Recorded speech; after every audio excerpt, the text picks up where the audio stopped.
Bonjour peuple congolais, ça dépend ya RO bozali kolanda ngai ndeko na bino Christian Bola Biama, membre ya peuple mokonzi, peuple souverain, combattant, résistant, révolutionnaire, PNI. PNI tolobi donc ezali politicien non institutionnel. Politicien non institutionnel ezali politicien o azala batimate, oyo azali koloba makambo polele, oyo aye ko sauver mboka, oyo aye ko protéger mboka, aye ko protéger donc mboka aye na ba idée sika aye ko contredire ba politicien oyo bino soit disant bo votaki bango bazali na ba bâtiment kuna baza ko leba mbongo ya ofele so ba bimi kuna Janeta l'équipe ba robelo ko monter so ba bimi libanda ba mo sa ba scénario. Donc on a azali politicien non institutionnel, azali libre homme libre. Donc au Congolais o azali libre donc ba Christian Bola Biama baza na kati ya loana. Tu vois comme mingi situation il y a conseiller Lobo. Personne n'a ébiété, mais il y a conseiller politique. Il y a Félix Antoine Tshilombo. Aminae, donc les loyo à Kangami, Azali Wapi, Azali donc na prison Makala. Suite à quoi, suite il y a un contrat de Rotanga Yango, Nenga Kene na Mujima, il peut nous avoir un contrat, il y a un diamant, une société, Shongolo Pakala. Et que les lois na Kinshasa, ils allaient ko l'Obama que donc voilà Félix état de droit yango eye Félix akangisi kutu camarade nae. Yango tu sa vidéo raison d'abus fondamental yango na to sa vidéo. Et puis vidéo oyo ils ont concerné tout le monde dans le monde, tous les Congolais, tous les africanistes et tout peuple dans le monde oyo donc à Lingi Congo. Et puis donc, bien que tout ça mon lingala, peut-être à zana mine épée à s'intéresser à ma Congo par où ça la peut recherche. Ils appellent peuple et monde oyo. Donc bazali peut quoi apprendre lingala, balanda peu vidéo na biso pe sans donc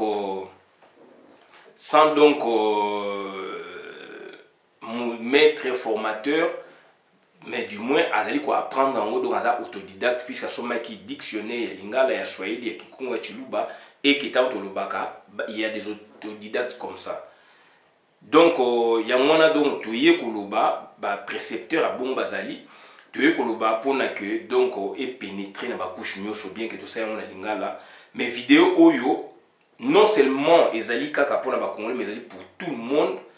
Vidéo oyo tozali vraiment message tous a aussi pénétrer dans Kinshasa puisque bandeko na biso na Kinshasa flou moko ba entretenir en on a pouvoir flou wana ba entretenir on a pouvoir ya Hippolyte Kanambe na ndenga tikeli Félix Antoine Tshilombo RTNC zolo ba vérité te makambo eza ko leka o soki Félix azo tambola na ba aventure zo sama na Congo bango baza ko dénaturer soki biso tozalaki te soki biso ba PNI tozalaki te de vérité qui s'éclater. Il y a un donc voilà l'état des autres côtés bakangisi lobo voilà boyeboy alors que peuple baza ko manipuler na presse présidentielle baza ko manipuler donc na batu ba chroniqueur etc. Il y a un monde biso tozali asko toza ba contrepoids na bango. Il y a un toza ko ba vérité donc to expliquer bien avant to expliquer bien fino tanga nano ndenge makambo oyo bakangi lobo makambo donc o bakangi lobo yangwana esengé tout tanga nano yango pona toyeba ko expliquer bino donc de quoi s'agit-il na lokuta place Evandi Dieudonné Lobo coordonnateur administratif des services personnels de Félix Tshisekedi arrêté pour avoir donné sans qualité un mandat spécial sans qualité pour un mandat spécial à qui donc à la suite d'un scandale dénoncé par le premier ministre Ilunga Ilunkaba. Ça c'est un autre acteur.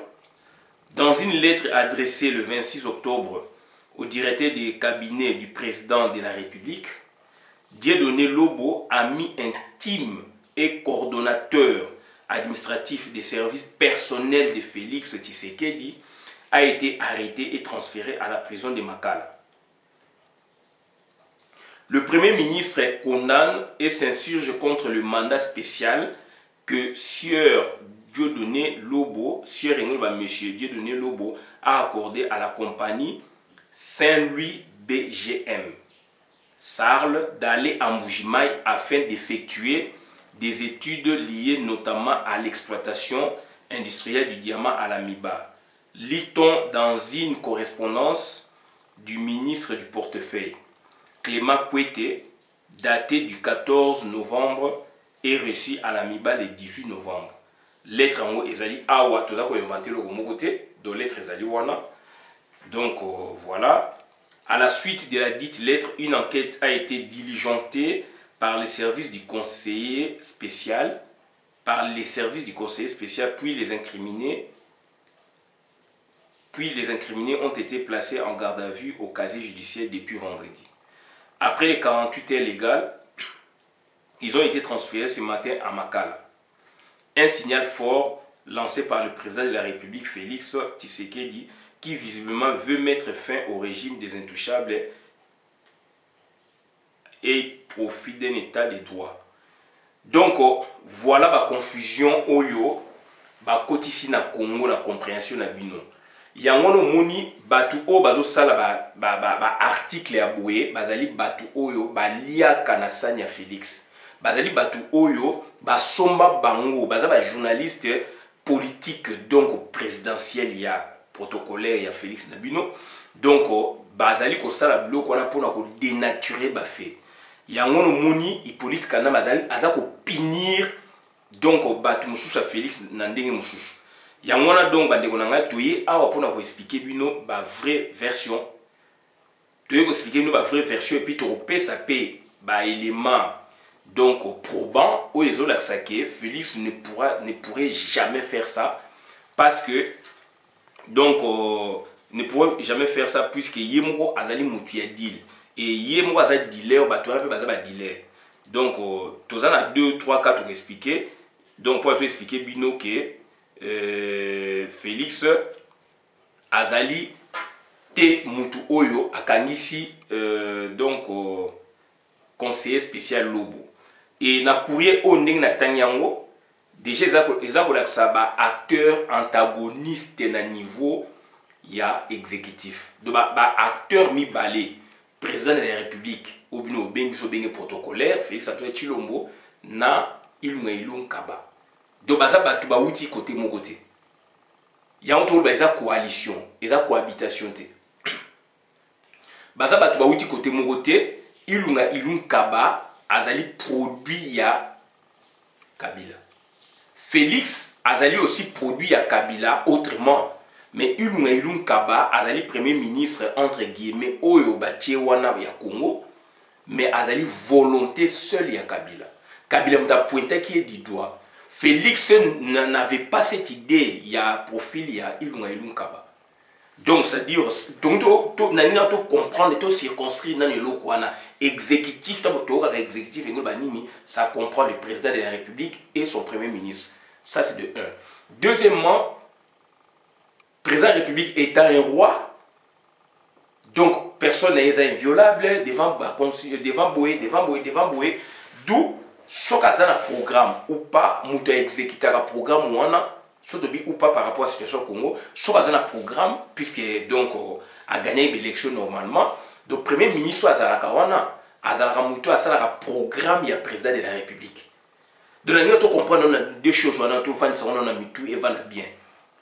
Mais pardon, na Kaya Congo, puisque le premier ministre est le président de la République qui a poney na l'eau, et que Félix Antoine Tshilombo fut par exemple donc étant membre de l'UDPS et fut président de l'UDPS l'élection à Bangouana, il ne devait que puiser dans le lot ya membre de l'UDPS puisque pouvoir est aïe.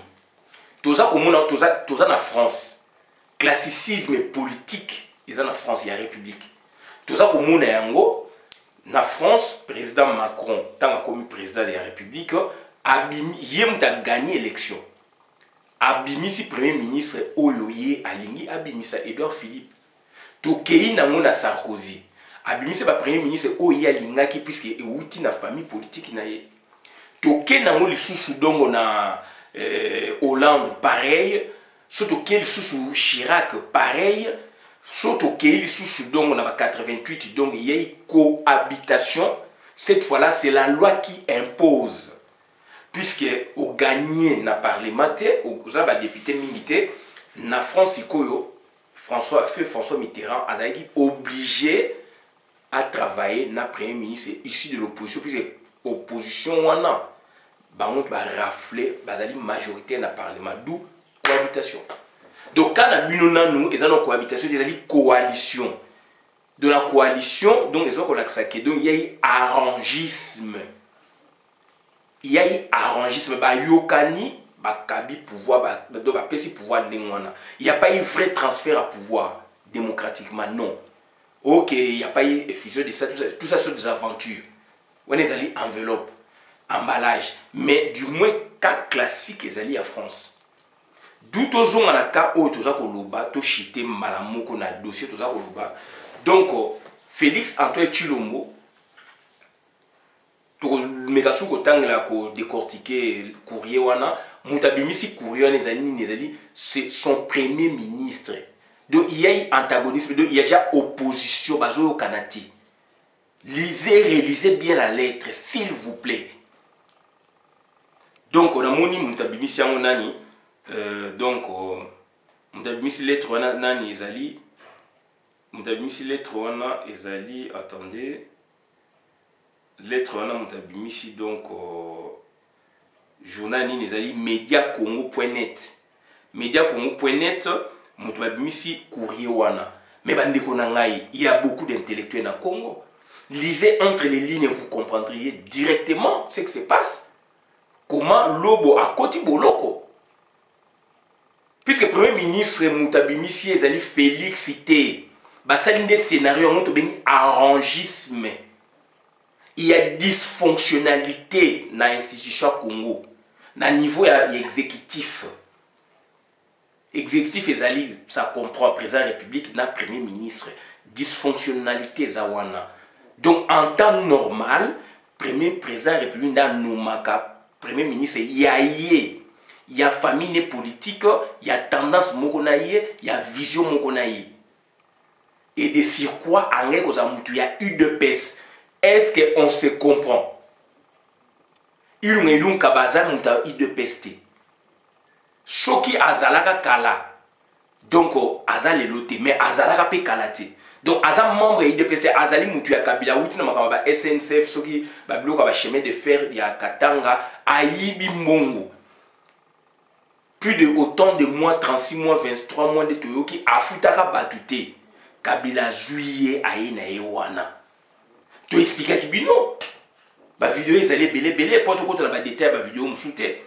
Donc il nous kabaza na projet ne to ba ki porte résumé na ba vidéo il est qui pour ne pas créer des bâtiments donc les Kabila place au gouverneur dans le bac qui ont déjà vendu les kinakoma donc bah travailler pour na ba rail ba boye ba développer côté pour ba bisa minerai na Tanzanie donc Dar es Salaam ken.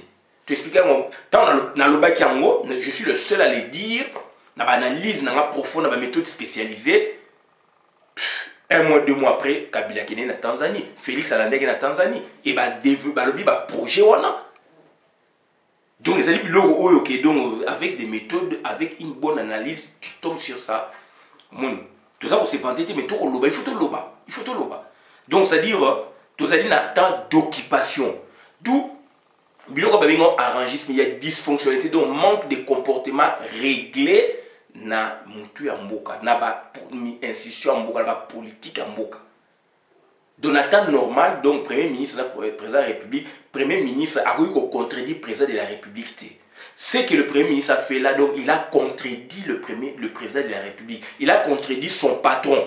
Il a contredit son président de la République, de son patron. C'est lui qui l'aurait nommé, qui l'aurait choisi dans les lots pour le mettre là. D'où lui, c'est un exécuteur, il peut exécuter le projet, les idées, défendre les idées à président de la République, na parlement, na baboué. Et donc, avec cette allure, ce qui ilunga va interpeller na parlement, na scénario. Là maintenant, donc, naza koloba, na scénario, oyo Kabila ko bimisa, puisque ilunga va faire partie à PPRD, Félix faisait partie, il y a UDPS, c'est comme ça, coalition, mais bah, au Canada, le principe moussoussou. Donc, dans les prochains jours, ceux qui va interpeller donc au président de la République, donc ça dit premier ministre, à cause de en désaccord avec le président de la République. Ça c'est un signal fort. Oh Ilunga Sali, oh Kabila Sali, mais les gens n'ont pas vu ça. Le fait que tous les qui senzi na biso, na Kinshasa, na Congo, et voilà il y a interprétations diverses. État des droits, boé. Tu vois que Sabino qui état de Luzanini, tu vois que Sabino qui Félix a aussi état des droits, Tazani na kata muyibi. Ndesko Kabila nde azola ksende, ndenge sengé ko marché mais ça peut état des droits. Donc tu vois que Sabino, pour la que Sabino vous comprenez bien, tu peux relire lettre Oyo, je vais m'attarder sur des stigmates, des points importants ou des concepts importants pour la tout développer ensemble. Donc, s'il vous plaît, Dieudonné Lobo, coordonnateur administratif des services personnels de Félix. Donc, coordonnateur administratif, pour permettre de nous relevant puisque ils ont préparé qu'on a inventé donc tout ça ensemble, tout est pliché ensemble. Coordonnateur administratif des services personnels du Fati. Ça c'est de 1. Arrêté pour avoir donné sans qualité un mandat spécial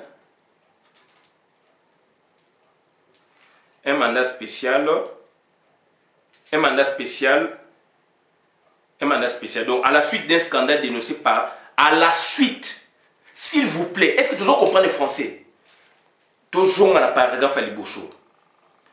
Dieudonné Lobo, coordonnateur administratif des services personnels de Félix Tshisekedi, arrêté pour avoir donné sans qualité un mandat spécial. À la suite d'un scandale dénoncé par le premier ministre Ilunga Kaba. Est-ce qu'on comprend le français? Il y a un moment expliqué l'écolo, exécutif et nini, premier ministre abimara nini. Donc, il y a des temps d'occupation, Félix Andimi, Yango Kotiwana, Babinga, arrangisme, floué de bino peuple congolais. Kosi de bino peuple congolais. Que, donc, Félix a nommé, non, c'est l'arrangisme, ils allaient enveloppe. Enrobé Yango, enveloppé Yango. C'est un emballage. C'est un scénario, mais Ilunga Zali Mouta Félix. Ilunga Yona contrôler ne Félix. Donc, il faut dénoncer. C'est Ilunga, le premier ministre, qui dénonce l'acte posé par un conseiller présidentiel de son président. Donc, c'est-à-dire, en d'autres termes, un coordonnateur administratif des services personnels de Fati. Félix a dit des services personnels. Est-ce que toujours comprendre les Français? Services personnels. Donc, au titre des services personnels, donc c'est Félix Moutou Apesa qui est douana, donc ça les locaux bouillés. Et ça dit deal, puis il y a Félix Moutou Naïbabi, Aza Amina intime. Donc ça dit Akondima, mais la beurre, Andima beurre, Wana, Akodeno, ça n'a jamais Félix Moutatine qui est choqué, bah serré ma cassité.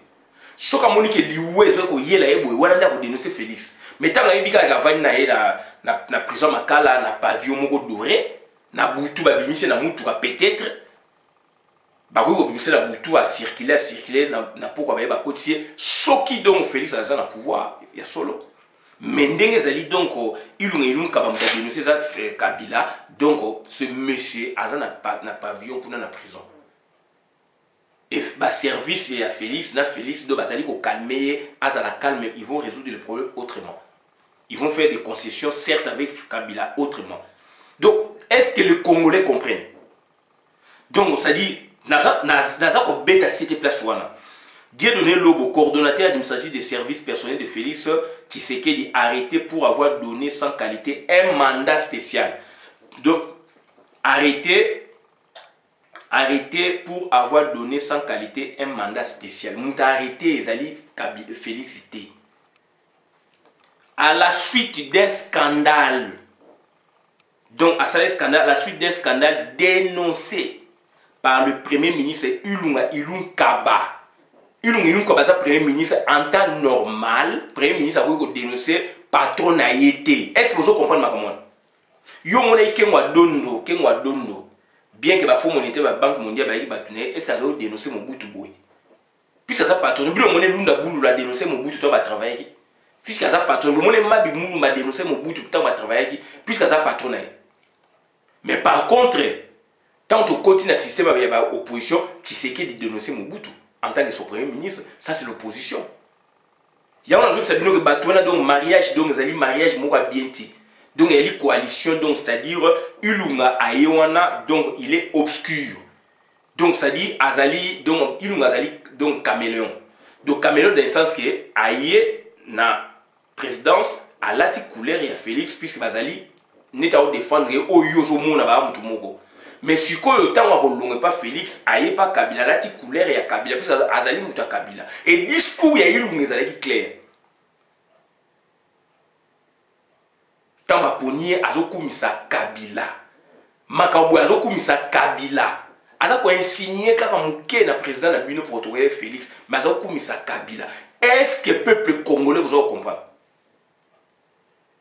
Il y a un jour dans la maréchale Mobutu. Est-ce que le Premier ministre a dénoncé Makambu, le président de la République? Je peux dénoncer Balongo Lioti. Bakangio, mais le président de la République a Kangara Longo Lia Kangio, puisqu'il a pouvoir naïe. Donc, on s'est dit Ilunga na Félix, c'est Ilunga qui va faire chuter Félix. C'est clair. Acte Liboso a posé clairement. Tawa Robin c'est le Parlement, puisque Ezali certes na route, et Tamola Bongo a Panza Félix Kuna. Donc, ça va dossier à Panza Félix. C'est Ilunga qui va faire le sale boulot, entre guillemets, sale boulot pour arrêter Félix. Pour destituer Félix. Ce n'est pas à Félix, puisque Félix, donc, la Constitution, c'est un président de la République protocolaire, bien sûr. Donc, ce qui défend ce programme, c'est un Premier ministre, mais qui n'est pas de sa vision, qui n'est pas de sa. Qui ne vient pas. Qui n'est pas puisé, qui n'est pas sorti de sa plateforme, qui n'est pas puisé, sorti de son parti politique. Donc avec lesquels basant la vision montée. Donc c'est lui le premier gendarme à Félix. Il y a un qui a dénoncé Makambouana. Ce qui a dénoncé qui était n'a rien dénoncé. Félix a dénoncé. Toujours la réflexion inversée au balolango. Ce qui a dénoncé qui était Félix Panga ça le puisque ça cop naïf d'après ces instructions. Il y a Batami ça le loco boy. Et Bobo ça ni Félix avec la Belgique awa. Quand tu humilié qui est à Kenegi na Anvers. Anvers les alliés boye baraté. Dans autres s'adresser sur la bana Kin bana Congo. Dans autres s'adresser la bino ba combattant boye oyo boza ko ba n'importe quoi la sanzete. Ngai na yi combattant. Na yi parlementaire debout et bimi na miso na biso mais là il y avait des réflexions bien que donc balingaka mutol ba vérité te kuna surtout la pétinias, mais il y a qui bloque le débat. Comment vous avez réfléchi, vous avez que côté mon côté mon. N'est-ce que tendance à les appeler le Parlement debout na bani. En temps normal, Félix, le Premier ministre, a eu qu'au fond ko dénoncer yeti. Papa Tshisekedi a eu ko dénoncer, mon bout a nommé, a ko loba ko dénoncer, puisque a eu une opposition au basalaki wana ndenge bayokana ku pa ne basalaki wana. Birindwa a été dans l'opposition, le fait que Mobutu a somba qui est à dénoncer le Mobutu, puisque comme Moutou naïe. Moutou boye, puisque la somba qui est à dénoncer. Moutou boye, ça y est, Moutou y a un PR, Bacheke Premier ministre a dénoncer. Puisque Yonde Moutou Premier ministre, le président de la République a nommé le Premier ministre na volonté oyaye. Na ba relation boza nango. Donc, c'est-à-dire, Moutou a défendu le plan et président de la Premier ministre. Premier ministre Azali Moutaza la planté, Azali la projeté, ba nommé, ba tié, ba exécuté. Il y a un baquet, donc c'est-à-dire président de la République Azali monarque. C'est un roi et outil na France. Tabasali République, ba bomi royaume, ba jui élément pour na symboliser ba valeur na ba traditionnel, il y a pouvoir politique. Ba comme si président de la République, mais en soi c'est un roi. À ça là que l'eau monte passer la caille. bah défendre le programme na muta akena donc cette fois là maintenant il faut pas élire et non ils la héréditaire si quoi projet wana yi a lobela ki batu ba français banane ba yoki si quoi il y a ko défendre ka ngoti muta défendre na ba parlement ba boye ils ali premier ministre. Est-ce que vous comprenez? Donc c'est-à-dire bande ko na ngezali mawa mingi quand les Congolais kuna ba olbake voilà état de droit commis bobo et ça c'est un journaliste. Tu vois bien un journaliste, c'est un chroniqueur ou quoi, un journaliste. Donc, à ça, qu'on va bêtise à bouiller. Et c'est un intellectuel. Et ça m'a trop. Il y a un moment entre les lignes, tu as expliqué, Bino. Donc, c'est-à-dire, Dieu donné l'homme au coordonnateur administratif des services personnels de privé de Fati, arrêté pour avoir donné sans qualité un mandat spécial. Félix Abatami a Tindinde Moutunayo Sala. Donc, avec tous les risques. Puisque en temps normal, c'est Félix Moutarosala Yango. Puisque Baza a besoin d'exploiter des diamants. À une équipe, Sami Badi Banga Baza Katama Solo. Sami Badi Banga, moi spécialiste à diamant de Baïb Makamwana. Félix quoi côté dans le monde là pour la dongo. C'est-à-dire, avant la Belgique, Baïb Makamwana, Nanvers, c'est ça, juif, ba comptoir, ba boue. Donc, à Kenda qui peut la Belgique, tu es milliard à Kennedy Nanvers. Donc, à Kennedy, Solana, Bango, Félix Azali, c'est quelqu'un qui ose. Mais il a peur. Ça se voit, il ose envoyer les siens, mais il a peur. Donc ça dit soit à Tindi Yabatami. Ah, c'est ça. À la suite d'un scandale dénoncé, s'il vous plaît, dénoncé par le Premier ministre. En tant que normal, Premier ministre a voulu dénoncer jamais Makambu, il y a président de la République. Puisqu'à outil la président de la République. Aussitôt à Salon, président de la République, au Longolaya Kangiye. Yo mon Edouard Philippe makambe leki ba grève ça mais a dénoncé Sarkozy et nani Macron a wo sala moté mabimul ma dénoncé Mobutu a wo sala moté Tshisekedi ta bazali na ba plan na bango ta bazali ensemble avec ministre on vous dit ça zo dénoncer Mobutu na makambo ba nino ba ya makambo ba nino ba bamba ba kimba ba boma bango na la cité na ba 66 wana Tshisekedi vidéo ça est-ce a dénoncé Mobutu. Puisque ça à la suite d'un scandale dénoncé par le Premier ministre Ilunga Kaba dans une lettre adressée le 26 octobre au directeur du cabinet du président de la République. Donc, au directeur du cabinet a dénoncé, le Premier ministre a dénoncé et lettre à Tinyango, donc le directeur du cabinet. À la suite d'un scandale dénoncé par le Premier ministre Ilunga Kaba dans une lettre adressée le 26 octobre au directeur du cabinet du président de la République. Donc, Dieudonné Lobo, ami intime et coordonnateur administratif des services personnels de Félix, a été arrêté et transféré à la prison de Makala. Donc, qui a exécuté maintenant? C'est le Premier ministre qui exécute. Il écrit à qui? Non seulement à votre président de la République, qui aurait été, n'est-ce pas, son chef en temps normal, mais il a adressé le courrier à qui? Au directeur des cabinets, donc à Vital Kamerhe. Et Vital Kamerhe a dit chouchou, hey moko ya nani nakati, ya Kabila nakati. Donc ça dit Félix Azali entouré na premier ministre Makamsho et l'équipe et puis c'est lui le patron du gouvernement.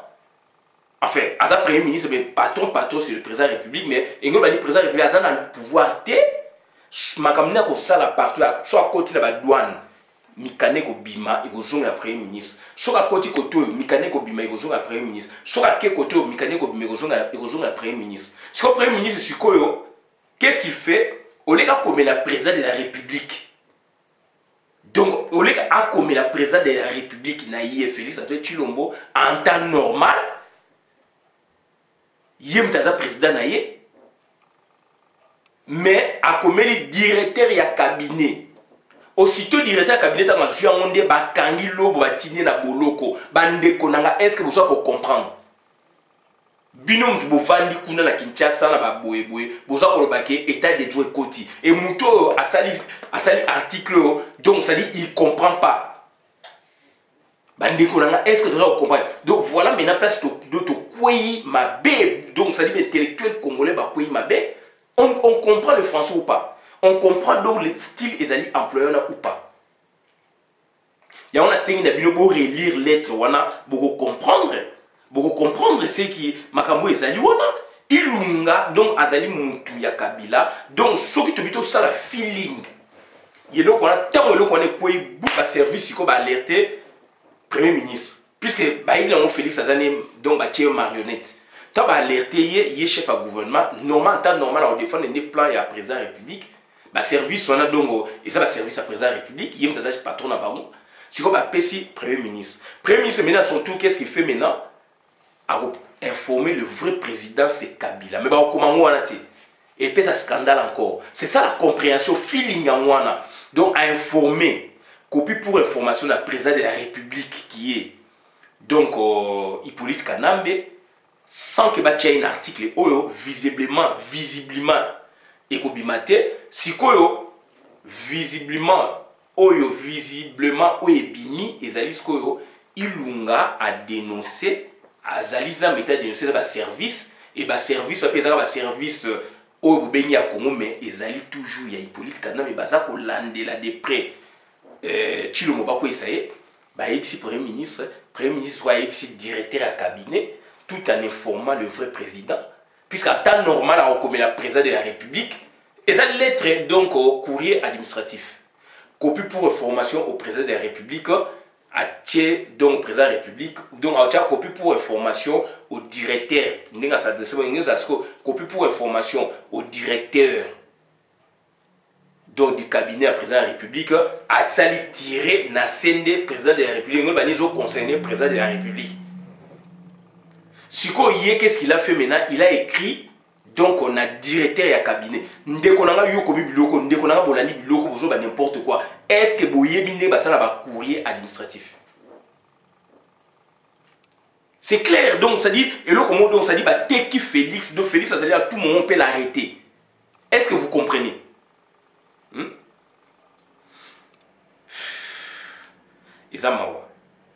à la suite d'un scandale dénoncé par le Premier ministre Ilunga Ilunkaba dans une lettre adressée le 26 octobre au directeur des cabinets du président de la République, Dieudonné Lobo, ami intime et coordonnateur administratif des services personnels de Félix Tshisekedi, a été arrêté et transféré à la prison centrale de Makala. C'est clair, de Ilunga a eu un renseignement fiable à s'adresser na mokonzi ya Félix cette fois-là sur place pour tout temps à Kabila za mulili mais biloko ezali deux méthodes ezali wana sobolani biloko méthode oyo ne ba commis textuel boza ba réponse te il faut botanga ngo bien do sali texte sali terrain au mona ce que le patron direct ya Félix na présidence c'est Kamere d'où ba courrier nyosu eza ko tomber na Kamere ndimtu soit à quoi informer Félix, soit à quoi informer. Mais bah informer le vrai président ça donc donc on a ni Kabila.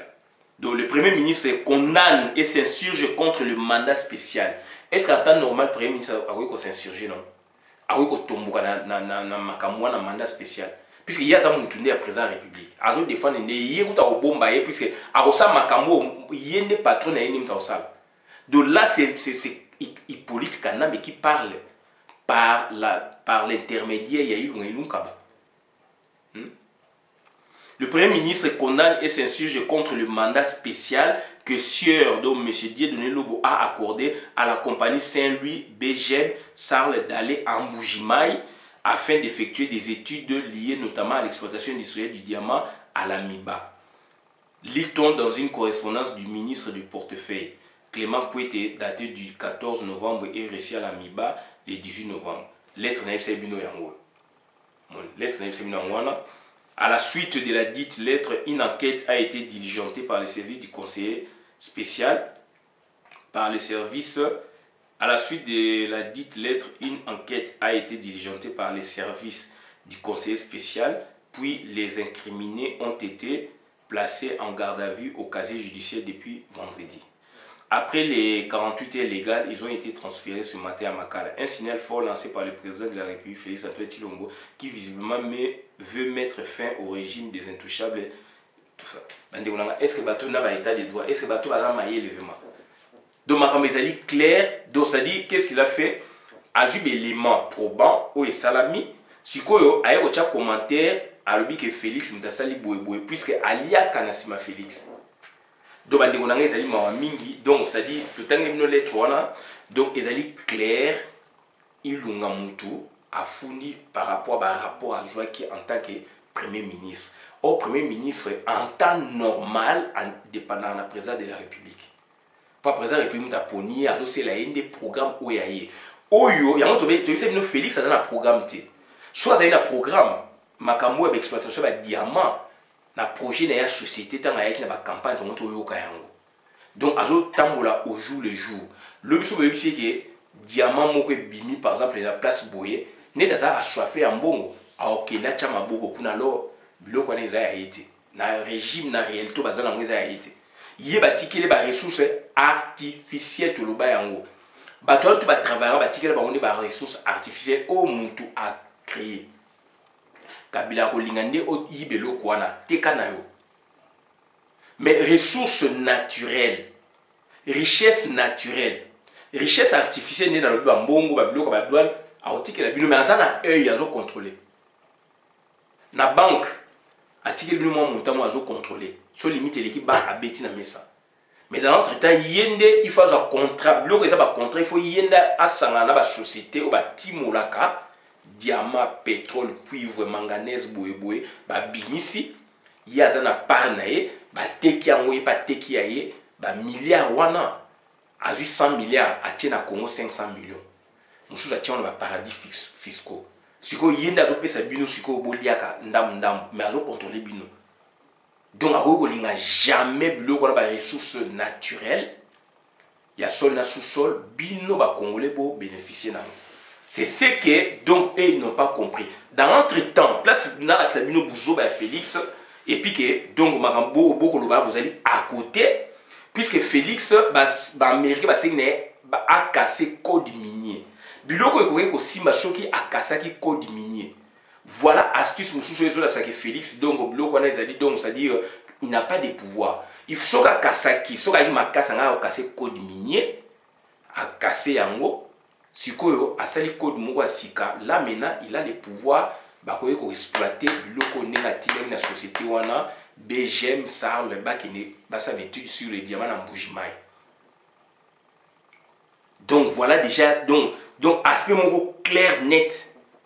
Oui c'est ça que donc ça dit mutakangi lobo ba service soit déjà donc premier ministre déjà m'a dénoncé en tant normal premier ministre a dénoncé puisque a outil na famille à Kabila a outil la famille à Kabila donc en tant normal a outil la famille Félix n'est expliquer le colo et puis ilunga à s'adresser courir na pesnani a pesi Félix té donc il fallait à comme la Félix et là ça qui est yé pour tout là ça minute moi harmonie moko ya lokuta yé a comme Félix pour dénoncer un élément à Félix Oyo a salé le kwana pesi boé mais yé donc ça dit à dénoncer et pas à dénoncer puis à commettre l'une des directeurs cabinet qui est Kamere Rwandais.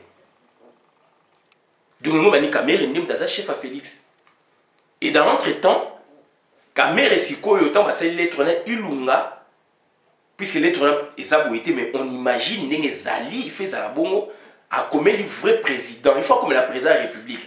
Cette fois-là, donc, donc il y a un courrier quelque part qui existait, où il loue, puisque c'est l'administration, et ça, l'administration, ce que les années, moi, privé, caché, il loue à s'adresser à Hippolyte Kana, mais comme président de la République, au culte, à commettre directeur à cabinet, président de la République a joué, directeur de cabinet a joué, sur l'exécution de Kangasko Moutou. Donc là, Félix n'existait pas comme président de la République. Il ignorait. Et puis, donc, mandat, on a lobo, on a courage, on va passer à la mandat. Pour y nommer Félix. Félix n'est pas wana zalawana. Et puis, il a coordonnateur administratif des services personnels de Félix. Félix n'est pas wana zalawana. Na ba makamo ba mbo sala ba deal banimani. Pouvoir au Félix Azanango, ndenge alongoli Jean-Marie Loka Bouanga. Wane za ko zonga na ba compétence na ye. Achakiye alongoli. Félix a ko osé jamais donc tcha ko longola donc ilunga ilunkaba. A ko longola so azana vrai pouvoir. Donc ça dit ba ndiko nanga ezali donc ça dit vrai comme faux et comme vrai na poème il faut ça du stop na raisonnement. Tout ça la virtualité politique. Félix a côté na scénario on a ba tout bazaki na ngo ya vrai comme faux comme na vrai ba ubwenge ba benga ubwenge ba mensonge mais sauf que ba mensonge ils a ko rattraper pour ne pas s'appuyer. Ilunga premier ministre a dénoncé le chef na on suppose patron na yé oyo akore économie ou bien ta nomaki donc mutunaye privé à ce problème on est privé à Sali. Bon moi que mutuana donc à policier Félix. Au lieu de s'adresser lettre pas Félix, bah adresser on pas à directeur à cabinet. Et on a virtuellement à adresser qui copie pour information na directeur à cabinet tiré na C na président de la République deux autres conseillers na président de la République. On a en haut à droite na l'icône na date en haut à gauche ilunga kaba primature etc. Objet dénonciation boboé à sa lettre. Donc je pense que se comprendre donc c'est-à-dire ma compétence au ezo la que Félix a salaka a lingo sala tant à libérer qu'il est qui a vidier chimanga ou a condamné à na pendaison na Malaisie. Voilà, vous voyez que Félix a agi puisque on est examiné dans le domaine naé kabila tikelier asan de konabino bon so yo s'occuper dans s'occuper te so kabila ba chakal pe Félix pe ndeko ya vidier chimanga alingé ko bimate. Baka ezali illustratif faisait belé na Congo na OK Félix a sali bobo to pesa bino kaneti ya nomination à Kyungu nomination à Kyungu na banani na cadre ba conseil d'administration ya boye Félix président de la République ndenge bino bolingi biso biaza protocole za pouvoir te si projet président de la République nga ba légaliser na lolenga komaki wana a nommé par ordonnance ministre à tutelle a bloqué notification. Puisque tu as nommé et qui est le ministre à tutelle, est-ce que a notification, est-ce que et côté ce qu'on administration, pour ba payer à mes propres pour à exécuter. Donc à côté de ça, n'est pas petit na entreprise parastatale ou entreprise publique de l'État. Déjà domaine public, domaine privé. Si quoi Kyungu bazali balé ba noma ba on a président de la République pour ba sabino que pouvoir Félix T donc arrêter et donc ça dit premier ministre doit aboyi tu éviter ce qui a nilaki tu éviter mais à bloquer kaka c'est tout. Alors si quoi sur le total ce que dans na pyramide il y a Hans Kelsen donc azali autrichien ou asalaki pyramide donc il y a ba norme il y a droit donc c'est-à-dire constitution zaradicolo ou bah bien on peut bloc de constitutionnalité. Donc ça pour regrouper donc constitution plus la déclaration des droits de l'homme, jurisprudence, bah boé tout ça. Et puis où est la nagazali loi, où est la nagazali ordonnance. Président de la République n'a pas à gérer en ordonnance. Où est la dit si quoi ils allaient nini, bah normes réglementées, on appelle décret. Dès que si quoi donc premier ministre pas ça la décret, banini. Après ils allaient arrêter ministériel. Après jurisprudence ils allaient donc jugement arrêt où ils avaient qui déjà pris. Ce premier s'est présenté, donc beaucoup s'inspirer dans pour appliquer en puisque c'est bimaki. Et puis dans ces dans les actes administratifs, il y a ministre, il y a secrétaire généraux, il y a beaucoup mais etc. Dans la hiérarchie il y a normes donc c'est-à-dire ordonnance et ralicolo arrêté ça c'est ordonnance et bimi donc ça c'est président République ou ça la ordonnance na Congo si quoi arrêté zali ministre si quoi a bloqué dossier à président de la République et ça m'a montré président de la République doit avoir même que l'ongolaïe à l'ongoli était bourgeois qui réseau bino que on est gouvernement ya chibala intérimaire OK gouvernement soki donc voilà ils ont expédié ba faire courante gouvernement ya ilungaye wana eye est-ce que Kyungu à côté na ba possession ba droit na jamais Kyungu a komi biloba loi pour la nini donc à s'attendre qui tenait loko bongo kabila tikiye alongwa koto na lamuka ya koto akumisa ye tititi aibe maye na bango a bloqué Franck Diongo ba bimisie aibi ka koma ministre ba bloqué mutu bo donc ça dit kabila comme ko sakana bino na ngaite na bisote pa biso na bino to so kabwani yango na lati zayi to so kabwana na bino biso na botika na Congo na bino makila na ba bourgeois na bino ba raisonnement na bino erroné. Comment expliquer vrai comme il faut et comme il vrai na Congo? Et c'est ça pour bien état de droit. Pour expliquer bien l'état de droit état de droit, ils ont des caractéristiques, donc ils ont des éléments dans les alliés essentiel où ils ont l'accès à l'état des droits et en mboka. État des droits c'est reposant na séparation des pouvoirs. Séparation des pouvoirs déjà ngelo banini, donc pouvoir judiciaire, pouvoir exécutif, judiciaire et législatif. Donc ça dit chaque pouvoir est en autonomie, dans une indépendance. Bien que pouvoir judiciaire bah dépendamment d'avancement dans le grade na pouvoir exécutif. Donc ça dit na président république et puis na gouvernement. Mais du moins bah bien une séparation des pouvoirs faire à respecter. Moi n'engela sanini donc ça dit vous allez beaucoup kokota moi élément ya état des droits mais ça suffisant. Donc na élément pour le tout état des droits. Donc ça dit ilunga akoye ko se comporter bongoti na état des droits.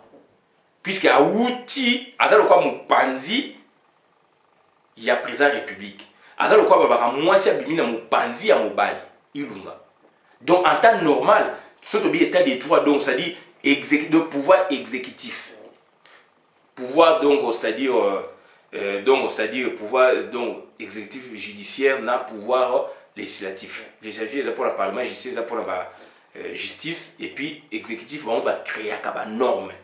Va créer le boé après va appliquer. L'administration chaque boé qualité administration tina petit peuple so ba chercher passeport par exemple. Ba chercher passeport et ba juge et dans le parlement et dans le président de la République. Il faut changer le passeport, il faut toujours mettre le boé. Il y a bien sûr le parlement et bien ça va aider mais le gouvernement et bien ça va créer des normes là sur petit peuple si il faut quitter l'administration petit peuple ce qu'il faut aïe ba makambo leki na mboka soki boyo kanité bo sepene lo kwante boke na ngo ko kangala na ba tribunaux so mi be ko ne bimi eza bien te boku ko funda yango ba interprétant na ba tribunaux cours et tribunaux. Donc voilà un peu et lo ko na déjà na hiérarchie des normes déjà séparation des pouvoirs na niveau exécutif ça pose problème de ngol ba nini donc ilunga nana ni bazo ko kanate. Donc il m'a déjà allé casser Félix Polele. Et puis donc hiérarchie des normes. Donc séparation des pouvoirs, hiérarchie des normes, on a dit expliquer non. Bloc de conventionnalité, loi, ordonnance, décret, arrêté, jurisprudence, acte administratif. Donc arrêté ça ranassé, ordonnance c'est ça l'écolo. Président répétant a signé, il faut bien exécuter. Pas les versements au bloc côté. Donc on a tout ça sur l'état, tout ça sur la pyramide de la norme et donc ça pour reposer sur l'état des droits est assujetti. Donc on a déjà et puis égalité fait ça là. Égalité à peuple devant la loi et fait ça là. Eux et là ça qui donc on s'est dit tous livre mal l'état des droits. Égalité qu'on a déjà égalité. Soumission de l'État considéré comme personne morale au respect des règles et des droits. Soumission de l'État, c'est que va représenter l'État. Il faut pas un respect de l'État. Donc, il y a mboka, donc bateau, bazali, va représenter l'État, personne morale. Il faut pas appliquer la loi. Donc, soumission de l'État considéré comme personne morale au respect des règles et des droits. Ensuite, responsabilité. Il y a souvent de responsabilité des gouvernements, responsabilité des gouvernants face à leurs décisions ou actes. Responsabilité des gouvernants, bato baza ko diriger, baza responsable na makambo bazali ko sala na ba acte bande ko nangai. Il faut baza ba responsable na makambo na ba acte. Donc ça dit oh Félix ça les a dit faux fouillant. Comment expliquer conseiller na wana privé de Jésus ils a ko indiquer à ça là ba bloko moko ndengwana mandat moko ba pesa société. Donc Félix a qui ma responsabilité na yé, il n'est pas président. Il n'est pas président. Donc état des droits égalité. Donc au kangaye na lolinga ba kangeza état des droits té. Ba kangé pour ba punir par exemple dans makambo ya sali mais c'est pas l'état des droits. L'état des droits ça qu'on s'est reposé sur la séparation des pouvoirs d'un expliqué, hiérarchie des normes d'un expliqué, égalité, soumission de l'État considéré comme personne morale au respect des règles et des droits. Et puis responsabilité des gouvernants, bateau va diriger, il faut pas être responsable face à leurs décisions et actes. Donc Félix, il faut être la responsable. Bah il 15 millions. Na bureau na Mediapart et tangi mo na kati tangi nyake ou la rwandaise moi sinaye. Puisque ça basi mi balé moko zaïwaz moko rwandaise. Bah Félix a juste 6 millions. nani Kamere directeur na cabinet a 3 millions. Niake ou la rwandaise moi sinaye ya liboso a 2 millions. Jama Kaboun a 400 000. François Mwamba a 1 million. François Mwamba qui ils ont cru que bah on pouvoir facilement. Kabila Mouna Bino na Lisumususu a bloqué Bino. 15 millions ils allaient disparu.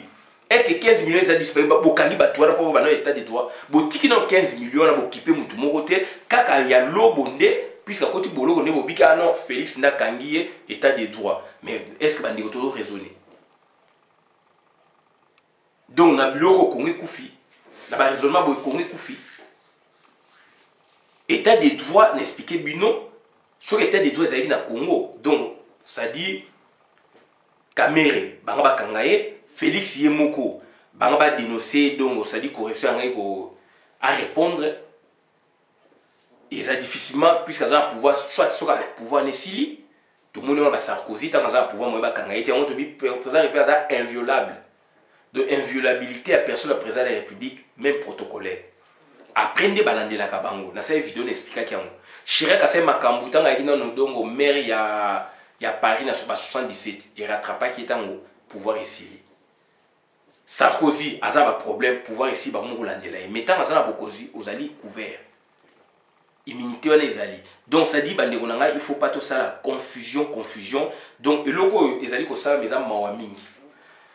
Donc on a que musique mingi na suki a bola na vidéo maintenant pour la compte à communauté ngai Christian Bola bien membre peuple mokozi peuple souverain combattant résistant révolutionnaire nazali PNI politicien non institutionnel makambo ba policier ba ko lobate yango na za ko loba bande ko nangeza li passe mingi quand on raisonne on doit raisonner ndenge to raisonner wana ndenge zo bimana Kinshasa tuna ke Félix donc akani camarade na donc état de droit quel état de droit on les états de droit on est ligne ba kangiye muta dénoncer zali donc premier ministre muta dénoncer de nous ba izali muta cas divers on attend normal ngaza mutu naye et puis a dénoncer mon canal on a appelé ça on a une caméra donc ba ni caméra zali mutu naye zali pion pour na akwe sa Félix donc ba dossier zali réuni au ba akwe sa Félix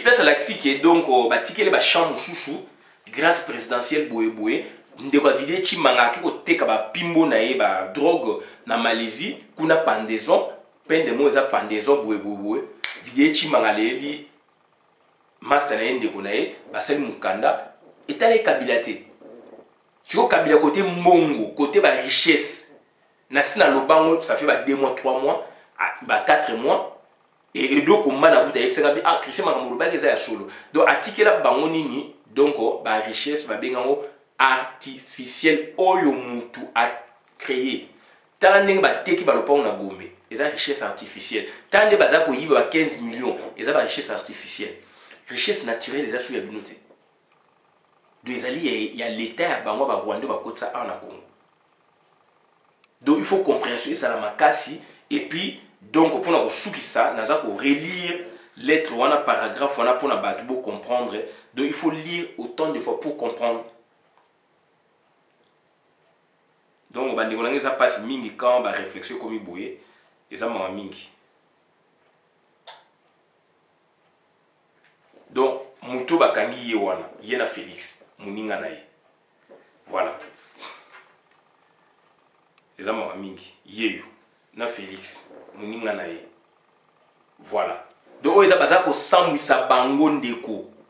Musicien moko lobaka awa kala na 2005 to sala nae abi petit na ola no makamngo développer côté musique côté oyebi et suite à problème abi omoni na mboka na biso bata mayele to bofinga bango bata bazo to beta bango mabuku yango yo 14 ans après salami. Donc Dieu donné Lobo, coordonnateur administratif des services personnels de Félix, arrêté pour avoir donné sans qualité un mandat spécial à la suite d'un scandale dénoncé par le Premier ministre Ilunga Ilunkaba dans une lettre adressée le 26 octobre au directeur de cabinet du président de la République. On a dénoncé une lettre à Ilunga Ilunkaba, dont adversaire Félix. Dieudonné Lobo, ami intime et coordonnateur administratif des services personnels de Félix Tshisekedi, a été arrêté et transféré à la prison de Makala. Donc Félix Neti Yim Takang, c'est qui est sur le pouvoir de sa camarade ami intime. Le Premier ministre condamne et s'insurge contre le mandat spécial que Sieur Dieudonné Lobo a accordé à la compagnie Saint-Louis BGM Sarl d'aller en Mbujimayi afin d'effectuer des études liées notamment à l'exploitation industrielle du diamant à la Miba, lit-on dans une correspondance du ministre du portefeuille, Clément Kouété, datée du 14 novembre et reçue à la Miba le 18 novembre. À la suite de la dite lettre, une enquête a été diligentée par les services du conseiller spécial, puis les incriminés ont été placés en garde à vue au casier judiciaire depuis vendredi. Après les 48 heures légales, ils ont été transférés ce matin à Makala. Un signal fort lancé par le président de la République, Félix Tshisekedi, qui visiblement veut mettre fin au régime des intouchables et au profit d'un état de droit. Donc, donc c'est-à-dire donc dénoncer la première ministre. Alors en temps normal, premier ministre a dénoncé puisqu'il fait partie intégrante et exécutif à Zali Moutou à président de la République. Donc voilà, et puis le premier ministre a adressé courrier à la président de la République, a adressé la chef à cabinet. Donc le président de la République a été surpris. Voilà. Autre cas, on va vous vidéo, madame la communauté. Merci.